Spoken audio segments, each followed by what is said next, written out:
Hello and welcome. Today we have Leigh and Joey from the one and only Pop Evil here in our humble Rock Antenne studios, which is really cool that you guys found the time come here talking to us. We're talking about the new record Skeletons, obviously, and the first time I heard it, I thought like, whoa, that's a punch in the stomach. It seems to be, we got to talk about this, but it seems to be a little bit heavier, a little bit more aggressive. And when I looked and flipped through the whole information stuff, I realized you guys have a new producer. His name is Drew. And is it him? You know, Drew, there's just something about the way he's just aggressive in the way he approaches recording, and guitars as well and drums. And it just was awesome. You know, the things kind of falling into place from there. Which is funny because how much does a producer still have to say to you guys? Because you go, like, I know what I want. You go like, no, you don't. Oh, what? Well, you know, your first album with him, you know, a little bit more because, you know, he's listening to you, you know, you're kind of feeling out. It's hard to say what you want to sound like when you have no idea what that is, right? So, you know, you're going by like, okay, what's that guitar tone do we like? And then, you know, once I like it, does the band like it as well? As the band like it? Do I like it? You know, so it's just, it's a bit of a lengthy process at first, but yeah, once we, you know, it'll be interesting to see as we move forward, you know, as we feel like we finally have approached like the sound we've been trying to carry into the future with the band and with our fan base. And it just, we again, coming off of the pandemic as well, we were just a little more pissed, you know, with the anxiety, depression we had. Like, it was just time. Like, we were just ready to get on stage again and not just play music. We wanted to be involved. We wanted to, like, you know, be energetic in the way we play our songs back, to just let that kind of come out. So why did you choose Skeletons for a record title? You know, it was the only record for me personally where I had the name kind of going in. Usually the album's done and you're like, what are we going to call this thing? And I hate naming things, as I'm sure most there you go. Okay, exactly. Or we'll call it Pop Evil again, you know, like, so it just is, you know, we'll just do that. But it was just, it just felt like, man, like, we wanted to focus on those things that make us similar. With all the just depression, every time I turn on, you know, the news or look at my phone, there's always some kind of an article or something to see that just reminds you of how scary the world can be. Like, we got into this to have fun, man. We're a rock band, metal band, like whatever. It's just, we tried to do this so we could get away from that kind of, you know, thought process, right? Like, we wanted to just think about, you know, entertaining our fans and doing our thing. So it was interesting, you know, especially Joey coming in. It's our first album with Joey. And he's very much a great writer himself. So just kind of his thought on lyrics, you know, not a lot of people write lyrics like me. Joey does. So, you know, when you have another lyricist like with you that can kind of look at things in a way that you do, but in a different perspective, like his language is different than mine, right? So like a guitar player playing GDC, you know, when I play GDC, it sounds the same, but when he plays it, maybe he adds an A chord in there. You're like, oh my God, this is great. You know, opens up a whole new word of melody for me. So it was awesome to just kind of, just come back and wanted to focus on the things to maybe help somebody, right? Like, why do we have to, just because we wear black doesn't mean we don't care, and doesn't mean we don't want to try to change somebody's life, because we get a lot of that. We get a lot of that through the years, of people that have said, you know, we you know, we were on the verge of, you know, maybe ending it all for ourselves, and, you know, your song helped make a difference. So, you know, and so we really take a big responsibility in having pride for that and try to help somebody. And I think we wanted to focus on the things that make us similar, and Skeletons is the one thing we all have, no matter what race, gender, country we're from. And I think that really spoke volumes to us. And of course, it's in a dark, morbid way. Who doesn't like skeletons in this scene, right? So we do, and it just felt like that was it. And as we started to line up the music around it, it just became apparent that this was going to be a special record. So, Joey, there's one tricky question for you, because you know, since the record is named Skeletons, why are there only skulls on the record cover? Oh, I think we wanted to focus on the mental aspects of how we were looking into it. I think too is like we're at a place in our lives where Skeletons made sense because it was like time to deal with the things in ourselves that we wanted to, and Leigh was really steering the ship that way. But I think, you know, skulls, they're just cool. You know what I mean? You got me. Yeah. How was it coming into this band? It was honestly, it was really interesting because at first it was coming out of the pandemic. So it was not only just the first time back touring, it was touring with a brand new band. But I mean, I have to say, Leigh, he really opened up his arms to me. And when we started, his whole approach to me was that, you know, I don't want you to think any predetermined version of how you're going to be accepted into this band. I want all of you. I want the passion. You have an open floor here to be a part of this band, and to be told that, you know, that's far into their career, and have him be that open, it made it like a family really quickly for me. And not that we didn't have, you know, conversations as to how we do things or whatever, but where we are now, and the place where we are now, I've never been in a space that's so strong. I mean, when we go to put our show on, we know this is the best Pop Evil show. It's accumulated thought of everything I've learned, everything he's learned, and we're working together for the same goal. And that is to create this great niche for our audience, pay attention to our audience, you know, and I think we've accomplished that with Skeletons, and so it feels really good. You guys have a song on the record with probably a guy named Cillian. Yes, Cillian, yes, Cillian. And you brought him along on tour too. Correct. Yeah. I've never heard of this guy before. I mean, Yeah, I'm old. Please Brand forgive new. me. He's brand new in the States too. So, Yeah. you know, I've been working with Cillian for a few years, and you know, he came to me. He toured with us, I think, in early Pop Evil days. You know, and he kept hounding me. He's like, "You got to hear this demo. You got to hear this demo," and I was like, no, I don't got time. There's always one guy in a band that's 100% their band, and that's me in Pop Evil. Like, I live and breathe 100% Pop Evil. So whenever I get any extra time, I don't have the energy and the passion to do anything else. You know, people ask, what do you do when you get back home? I'm like, I think I just sit there numb. You know what I mean? Because I'm just so like, I just get a little breather. But he'd call me and I'd always blow him off. I'm like, I just don't have, I can't, I don't know what you want me to do. You know, finally he's like, if I give you $300, will you listen to it? And I'm like, all right, wait a minute. All right, let me talk to him. You know, so I called him up, and we're buddies. But again, I just don't like talking music business when I'm off. You know, and he kind of told me his vision. I said, well, look, you know, maybe I could help. I just wanted to see how serious he was. And I know he's a lot like me, man. He's very persistent. He's a shark. He's very much passionate about his career. And, you know, we spent the pandemic kind of honing his sound and kind of, you know, seeing how we were going to launch him, you know, and, he's just been crushing. We brought him on our first American Pop Evil tour there after COVID, and he just crushed it. Our fans really, really love him. I mean, he's full of energy, a lot like, you know, fits the Pop Evil mold very well. And you know, then he's like, well, you know, can you do a song on my record? And I'm like, okay, well, let's see where it goes. And his song's now blown up. We did a collab there. It's you know, over 1 million streams now on Spotify. And we might have some surprises tonight if you're coming to see us as well with him. And you know, and then of course when we sat down, I said, well, look, you know, when we do the Skeletons album, maybe if something comes up, you know, I'll call you. Maybe you could do something on ours. And we had this song called Raging Bull. When it comes to like a little bit of hip hop influence, he's perfect with that, you know. And it just felt like, you know, maybe there's something for him on this track. He just nailed the collaboration on our album too. So it's been very organic, you know, since working with him, and it was just an opportunity to kind of get him exposed. And you know, I think, you know, like Joey said too, like we're at that place in our career that when we can help, we want to help, you know, and to help, we can't. It's not easy to help people by the masses sometimes, but when you can pick the right people that you honestly feel like you can make a difference in their life, it means a lot to us. And Cillian is certainly worthy, and he's got his new video launches today. It's called Chew. I co-wrote with him. So I mean, you know, I'm really excited for him to kind of get that dialed in, and you know, we'll just see. Sky's the limit for him though, but he's got to put the work in. So you know, he's been really right. He knows he's the a journey. baby, but he knows he's the on journey. his way. Now we had the pandemic. Yeah.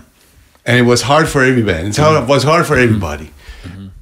How did you guys manage to you know, live through all those years? I mean, you had a record coming out, you know, on the verge of the whole thing, and then what? Yeah, it was rough. It was rough. I mean, we just finished, you know, our 6th album, which was, you know, had Breathe Again on it. We did Work. Actually, we released Work and Let the Chaos Reign at the same time. Yeah. And we released Let the Chaos Reign over here in Europe, you know, and we were so excited. I mean, at that time, too, we were starting to get those influences of bringing the heavy back. You know, we were at that position because, you know, where we broke in the States, radio was at a different place. We were a radio band. That's how we broke, you know. So at the time when we started, heavier songs weren't getting quite played, you know, with bands like Five Finger, you know, kind of doing their thing in the States as well. There was this younger surgence of bands that were, you know, that were coming over from Warped Tour, right? That once Warped Tour was canceled, it's like everyone flooded the rest of the markets, you know, and wherever you can get your foot in, you put it in, you know, and so it was interesting at that point. We had an opportunity in songs like, you know, Breathe Again went #1. I mean, we like to feel like we had a little hand in some of this heavier songs being able to break the radio airwaves over there in the US. So you know, kind of now there was this platform for us to be like, wow, well, we can show more of our evil side rather than have to just focus on the melody and the melodic side of pop evil. And I think that fans had forgotten, and it starts back on the 3rd album, you know, on the Onyx album, which was our biggest previously. I had lost my father. So I was very pissed. I was very angry, you know, and so I was writing in that space. You know, and then it was just, I mean, I don't think people really understand when people are in the darkness, whatever that is for them, how dangerous and scary that can be for someone. So for me, it was very scary. I mean, you start having these thoughts you haven't had your whole life. And now suddenly I didn't want to go back there. You know what I mean? So songs like Footsteps, Be Legendary were written, you know, just to take me out of that light. So I think for me, the music's a journey about people's lives sometimes, and sometimes to be a frontman and a singer in a band, you have to live through it. You have to go through it to tell the story, right? Sometimes it's hard for me to see my friend go through it. I can, you know, and write about his journey, but sometimes it's a little bit easier for me to write about my personal journey, you know? And so I was going through that space, Footsteps lifting me out, just trying to get some kind of light into my life. Then, of course, the pandemic hits, and you're thrown into this whole dimension now where all your sanity, your identity, everything that we've known for the past 10 to 20 years has been music. And now suddenly we're the first to get shut down, and now we don't even know if we're going to ever come back. So all of us are like, okay, can we go? I mean, dude, literally, I remember our families saying, like, they thought it was just going to be like 2 weeks, 3 weeks at home. Yeah, Suddenly after that, our family's like, so when are you going back on tour? Like, we didn't even know how to live in the real world. You know, it sounds stupid, but it sounds obvious, but I didn't even know what to do, you know, because I mean, other than the music, there's nothing going on for me, you know, because again, 100% pop evil. So those fears led to anxiety, depression, you know, the voices in your head, and then you start talking to the band, and, you know, and then we had member changes. We started to realize, you know, we had a member that didn't really want to be here anymore, you know, and people's lives were changing. So once we did realize that, hey, you know, we got tours booked, we had a Europe tour booked, then now all of a sudden a band member's not going to be there, you know, it's like, oh God, now what do we do? You know, so it was really great to have, you know, someone like Joey that we knew for a long time. I mean, we grew up together, so to speak, you know. So, you know, we called Joey, and I was actually, I remember getting the call, they're like, you know, Joey Chicago. I'm like, Joey will never play with the band. I go, we'll love him, you know, we'll find, because we've always wanted to play with him, you know, and then he'll leave because he's got 2 other bands. But, you know, Joey coming in, I remember that first rehearsal, he's like, well, you know, I can stay, you know. And the cool thing that we've learned with Joey too is like, there's this surge to like be supportive in this, at least internally with this band, that like, it's not about, okay, we own you. You don't own a person, right? Like you still go, and I love about Joey is he's created, you know, and he's been inspiring to me too. He's created, and again, he's a bass player, so it's different from being a singer, right? Yeah. So he's, and luckily for me, he's the owner of his other bands too. So he understands my perspective as well as being in his shoes as well. So, you know, having him have his other bands and to use them with each other rather. And I remember even Blake Allison, who's you know, his co-founder of some of his other bands, a real close friend of ours, singer of Devour the Day. I remember Blake being a little worried. He's like, man, am I going to lose Joey? And then when he talked to me, I was like, no, this isn't about stealing Joey. This is about you guys there's a platform now we can all share, help each other, and kind of create this mini Seattle scene amongst ourselves where we could bounce ideas, co-write, bounce, like, hey, what do you do? So we actually brought Blake out, and I'm like, look, you know, where we're hurting is internally on putting these shows. Like the technology has gone past us, you know? So during the pandemic, instead of being depressed about what we were going to do a tour, we were focused on how can we make this tour better? Like, what are the equipment that these other people, like, because Blake is a producer, so he understood this. It's like, oh, wow, okay, so these bands this will help here, this will help there. And we try to educate ourselves on some of the things we didn't have time for because we were so busy touring, you know? So kind of having help. And of course, they were picking my brain about things and what we're working with Pop Evil. So to have this kind of family now that we started to have that we hadn't had before the pandemic was suddenly we were kids again, and it was like, wow, we're having fun, man. It's like, wow, we all these dreams that we had were now suddenly they were back. It was like, wow, like this is all possible now, and being able to do it. I remember Blake came out for those first runs, and he's saying, actually, we're going to go back and do a big festival in Florida. When we get back, Blake's going to come out, you know. And so just having that brotherhood of musicians that are super talented, that we can lift each other rather than being jealous of each other and I got this, you got that, you know, that's gone gone here. Like we all are just we all want to see each other win, you know, and we understand that it's different. And once we kind of, again, surrounded each other and filled it with love rather than competitiveness, like this business is so, I can't say, I know Joey, I speak for Joey, we hate it doesn't have to be competitive, man. Like you can have our song on your playlist and you can have his too. What does it matter, right? To a fan, they don't care about that, you know, but I think the scene, when you're in it, it can be so competitive sometimes. It loses its kind of stardom for us. Like when we were kids, it was like, oh my God, like here's this band, there's that band, you know, there's Metallica, there's Rage, and you love for it. And suddenly when you're in it and it's growing, you know, there's a hate that we all had for the business that just can really, it's dark if you let yourself go there. So, you know, finding out about how to be happy in this business again. And we did that by just coming at each other and trying to be supportive rather than be so competitive. So it was a huge awakening for pop people during the pandemic. So Joey, how was that for you, being such a competitive person? Yeah, you think that's a joke? Yeah. I grew up that way, and the way that my family was, and honestly, the way that the business was, the way he speaks into, I felt that too. But there was such a big shakeup during the pandemic of not just Pop Evil, but every band. Yeah, and you could really see who wanted to be there, from crew guys to band guys to leaders, and I think, you know, from 10,000 feet, I agree with him. It is a complicated question to answer, the pandemic, because it was such a massive change in our lives. But I do know this, there is never been a Pop Evil show like what you can see now. Yeah. Like it is the best Pop Evil show that's ever been put on, and every person that's been seeing it is telling us that every night. And that just makes us feel like, I don't know why the pandemic happened, but I'm glad it did. I mean, here we are. This is. I'm glad where we ended up. I gotta ask him one question though. Was the band ever in danger?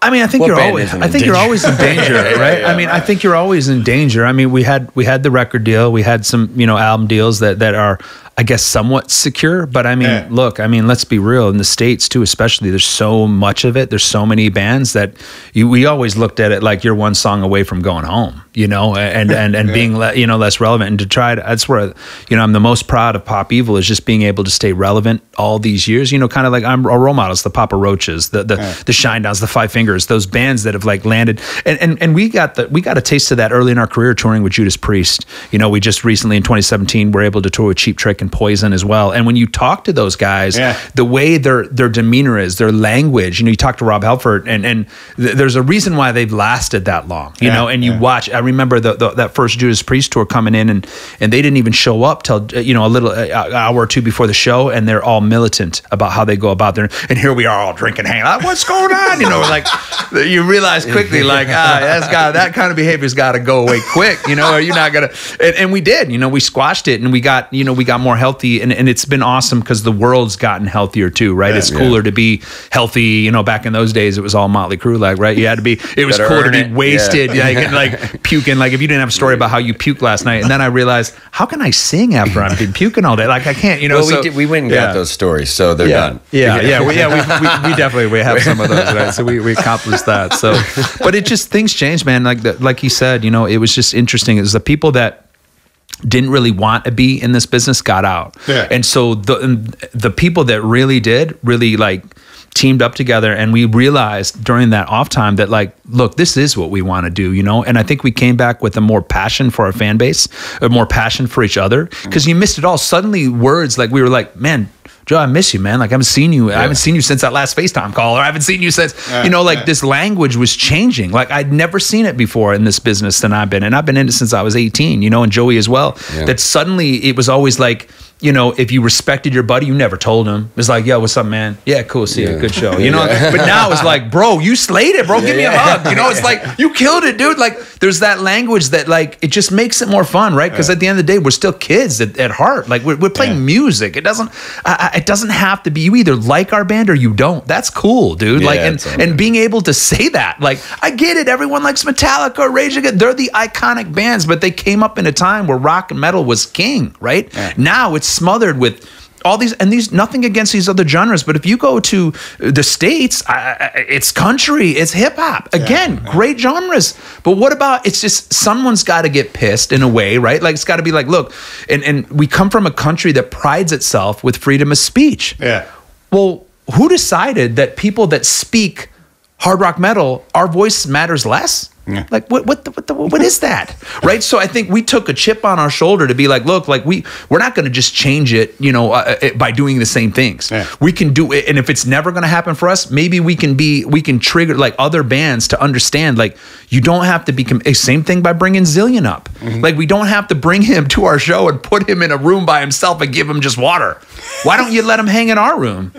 Like, you know, because these younger bands are fans of your band, right? Yeah. Like, so why not let them experience a little bit? Then they go home leaving being like, wow. Like, because I remember we've done so many tours where you get thrown in these back rooms, and these are your bands you idolized, and you're like, why are you treating us like dogs? Like, but I think it was just a pecking order of bands internally that, well, that's what this band did to us when we opened up for them. Yeah. But I'm like, we stop that. Yeah. Like, this is fun, man. These are new artists. They want to get involved. Then they leave going, dude, that Pop Evil tour was lit. Like, that was so crazy. We hung out with them. Now they have stories, man, that they'll tell their kids about, right? Yeah. And so if we can't be the next Metallica, because it's not, I don't even know if it's possible the same way. Even some of these big bands, Ghost, and these bands that are playing stadiums, it's just a different era, right? Yeah. The rock star is different, whatever that means, right? Whatever that means.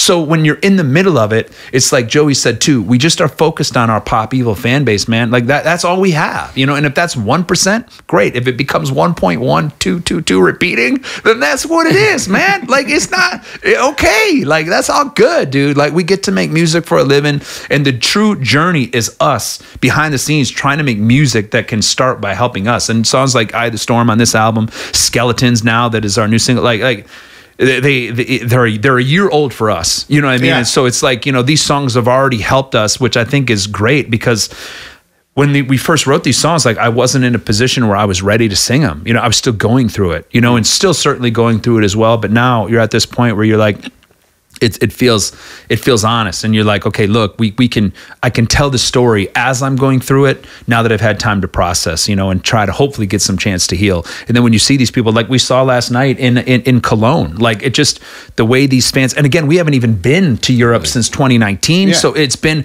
to see these people come and pack in the rooms when you know, pre-sale was just, I mean, it was cool, but like now see, and even Paris was another one. Like it was, I remember getting the call. I'm like, how's the tour? It's great. And Germany, of course, always is one of our favorites, of course, because this country just understands rock and metal differently than the rest of the world. Just period. You know, I mean, like we dreamed when I was growing up, all I would do was watch Rock 'em Ring on MTV. Rock 'em Ring.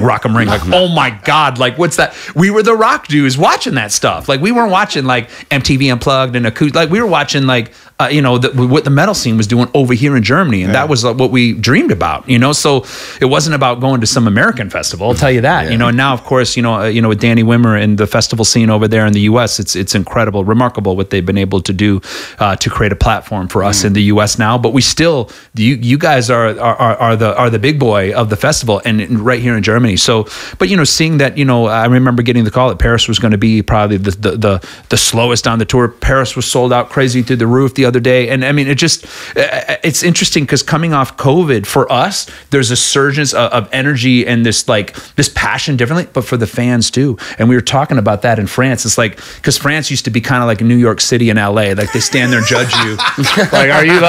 Are you worthy? You know, and now they're letting their hair down loose, like going crazy through the whole thing, you know, and they were competing they were in mosh pits during the ballot, you know, it's like there's skeletons there, they're like, oh my God, button, you know, it's just like, wow, you know, it's fun, man. Like again, I don't know how else to say it. You know, there's sometimes you don't need that big intellectual response. It's just like, dude, it's just been fun, man, to come back, and it's just a reminder, you know, to our label and to our management, to the band, that like, look, we need to make this, you know, a 1 or 2 every album cycle event, you know, to get over here. And you know, when we talk to our friends that are big over here, they all say the same thing, that you got to keep coming, man. And I know it's hard. I know there's a lot of excuses why we can't come, but we got to make sure it's a priority and to keep it growing.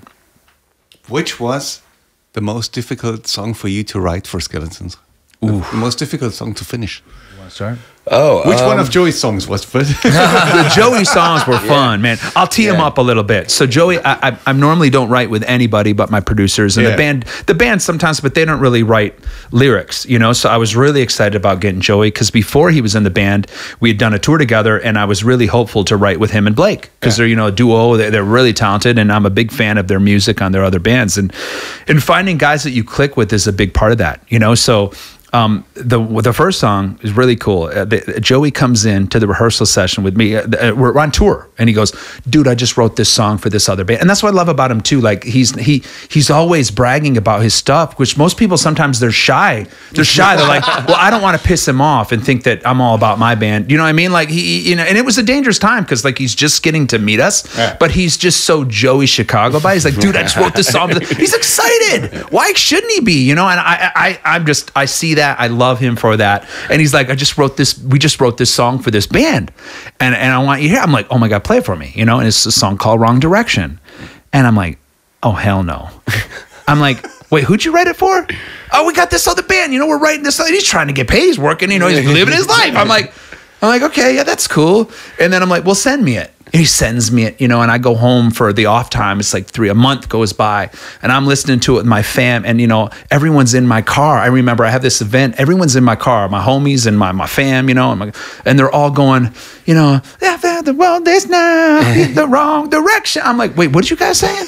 And they're singing the song. We're not even listening to it. And I'm like, they're like, play Wrong Direction. And I'm like, oh, Joey's song? I'm like, oh yeah, okay. So we play the song, and they're singing it word for word. They probably didn't know the words, but they're humming it. And I get back and see Joey. I'm like, hey man, like I gotta have that song. And he's like, well, I don't know what I could do. I mean, we gave it to that other band. Like, what do you mean? Like, I'll just write another one. I'm like, no, I need that one. Like, I don't care. You have just give me another version. And then so finally they're like, oh, okay, cool. And then, you know, he's excited. They get it fixed up. And I go, not only do I want the song, I want Blake singing with me. Because, you know, it's our first tour we ever did. We toured with their band. You know, they brought us out with Egypt Central, so we toured with them. So it just meant a lot to me. Again, this album was for me too in a lot of different ways, you know, that I wanted to be selfish to just let myself heal. And I really wanted, you know, a Joey and Blake song on the album that because it was so organic and natural. It's a fun story. And then Blake was like, are you serious? I'm like, dude, you got to sing. And then not only did it turn from that, I remember the label and the managers and even Drew, our producer, he's like, okay, well, you'll re-sing the chorus. I'm like, no. I'll do the background on the chorus. You know, I mean, let the fans hear, because I was such a fan of how Blake was singing the chorus, you know, and Blake's like, really? You want? I'm like, yes. So it just was amazing how that, and I'm giving you the backstory, then he can tell you. And then Dead Reckoning, fourth quarter, last song. I had a battle because, you know, management label, everyone's like, okay, we got to write this brand new song. I'm like, no, Joey's got Dead Reckoning sitting right there in the pocket. We're not going any. We're going with Dead Reckoning. And Drew, you know, and I'm battling this, trying to nurse it, and then finally, you know, we get it, and Drew, we start doing it at the end, and Joey wasn't even there. You know, we finally finish it, and we get the part, and I'm like, dude, we're gonna put. And then I remember saying to Drew, I'm like, hey man, I want to push this. So how heavy can you take Pop Evil, Drew? Like, what's it gonna like? I've been always pushed away from it my whole career. I go, I want you to lean into it, and we did it. And then after, you know, my parts were all dropped, I'm like, there's got to be somebody, and he goes, Ryan Kirby. I know who it is. Let's send it to him. We send it to Kirby. Within 24 hours, he's got his whole parts done. I send it to Joey with the big. I'm like, dude, just listen. And we were both like, wrap it up, put it on the album, done. So it was just, that's kind of my side that teed him up. So I'll let you kind of tell his side from that. But that led to it. I'm really curious now. That led to it. I was gonna say, when you frame it as like what was the most difficult, I think the only thing that was making the record feel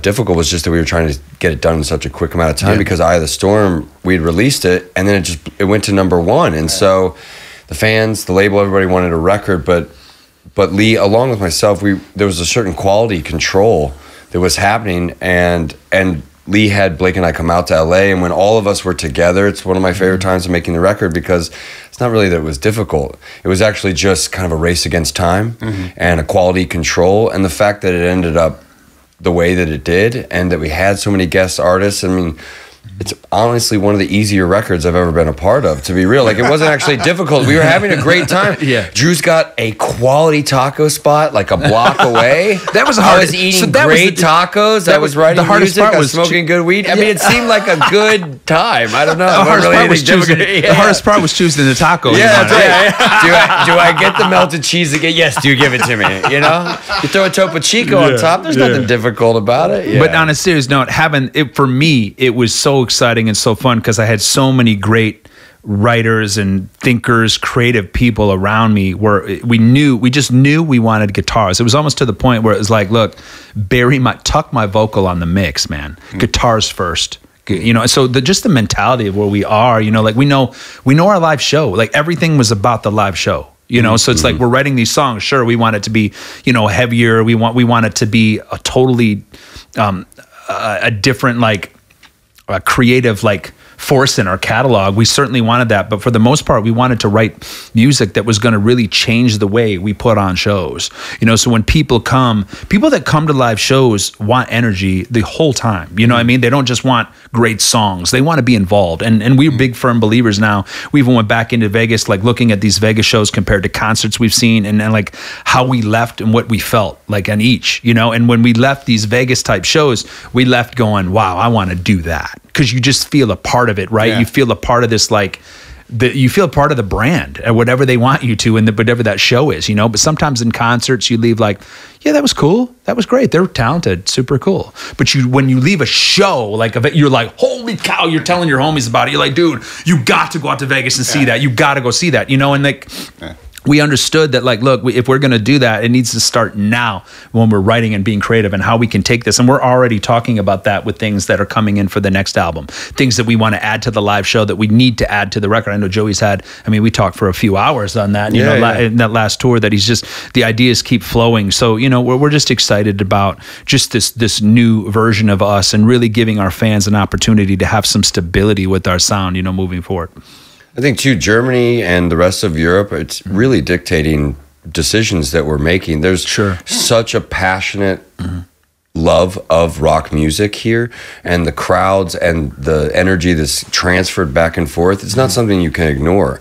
And so for us to see the heavy responding here, to have the fans respond, and we're having so much fun writing it, it's like the band being new again, even 20 years later. And so that's really, really exciting as well, that there's such a force happening here across, that it is starting to dictate how we write the music. And, you know, it's a worldly approach, and that's exciting for us. How long did it take the guys to convince you to spit fire? Spit hot fire? I grew up in Chicago. I'm still convinced now. If anything, they had to convince me to shut up every once in a while. I'm a blue collar salesman's son. Give me something to sell. That's where I came from. So after the pandemic, all bands go out and everything's lovely because they all want to go out and tour. But let's say in 2 or 3 years' time, do you see yourself caught up again in this ever-going cycle, you know, record tour? I hope we're in that cycle, because that's our life, you know. And I love the fact that we're doing, you know, if you think about your legacy, so to speak, right? Even though, you know, we don't really have time to think about it. If you really take the time, since you asked the question, like being able to record, I mean, there's something worthy in being we're working on our 10th album, we're working on our 15th album. You know, I mean, to me, our idol, those are what our idols were doing, right? You know, like they're working on their 10th, their 12th, you know, their 20th record. You know, it's like, but I think the new norm, I think what we really think about is like how releasing music has changed now moving forward, right? Like, it's like, okay, we have one more album on this album deal, and then it'll be interesting to see, is this going to be more of a singles deal that we work out, you know? I mean, and I'm open. Like, if you ask me, I'd rather do a single or an EP, and that way we'd have that extra money. Granted, they probably wouldn't give you a deal worth the same amount of money, but if you could get it, you could do, you know, 1 to 3 songs, and then you'd have some excess money to release videos. Because there's a surge now. Like, I remember this story that I always tell, a first time ever to Germany. I always tell my people back home, right? So my friends back home be like, tell me about Europe. And I'm like, I'll tell you one story from Hamburg, Germany. Our first time ever. We played, and we're on the Reeperbahn, you know, it's amazing, you know, and we played this headline show in this basement. It was unbelievable. Packed, sold out. It was one of our first sold out shows ever to Europe. So we're all excited. We're like, Hamburg, Germany? This is great. What's going on? And this is rad. So we show up, play the show, and we get done, and it's like a soccer game. Chanting, cheering, encore, encore, encore. We're like, we don't have any more songs. Like, what are we going to play? We don't have, and I'm like, I don't know, but figure it out. We got to play something for these people. They're going crazy. Let's go. So we play Somebody Like You, which is like a song that we never released. It's on our very first record. And it was a song that basically got our break in Michigan. It was the song that blew us up, that got us our break. So I'm like, well, we have that song. Can we play that? And so we're like, yeah, let's play Somebody Like You. We played Somebody Like You. They sang every word. I'm like, how do they even know this? So, we learned a big lesson that day that like Europeans aren't waiting for music. They're going to find it, And YouTube was a very powerful tool that people are going and using in those days. So there's this push that we have for our music videos to really make them valuable. Because there was a moment in time, and I don't know, Joey can speak for himself, but like, labels were kind of blowing off videos for rock bands. It's like, oh, we'll give you 10 grand budget. 10 grand budget, that'll get tickets for airfare to LA. How are we going to do a video then? So they really were like, and then of course you see all these big bands that have budgets, and you see these $1 million budget videos, and like, how do you compete? And that's truly, in my opinion, if you really want to brand rock stars, that's your only window to do it in a visual, right? Because, a lot of times if you see us on stage in the summer in a festival, it's 90 degrees out, 100 degrees or whatever, 20 degrees Celsius, whatever it is, it's super hot, and you don't get us in that. Some of us are just wearing whatever we can to just play. But, in a music video, you can really get that. We can be the characters, and put ourselves in that vein. And so I would love to see us do, a few songs at a time. And then after you've released, 10 songs, then you could wrap it all up as an album. Now fans are more interested, right? I know like 5 of those songs. Oh, I got to get that record. So again, we're open to whatever, but it'll be interesting to see where that push comes from. But as far as releasing albums quick and whatnot, we're ready. Cause again, these songs are a year old for us. So we're ready to kind of get into that process and get dialed in. So it's all good. I think I have no more further questions. Your honors. Thank you for being here, guys. Awesome. Well, thank you so much for having us. And all the listeners out there, Pop Evil, we love you, man. We're grateful. Thank you for the support throughout the years, and we'll see you tonight.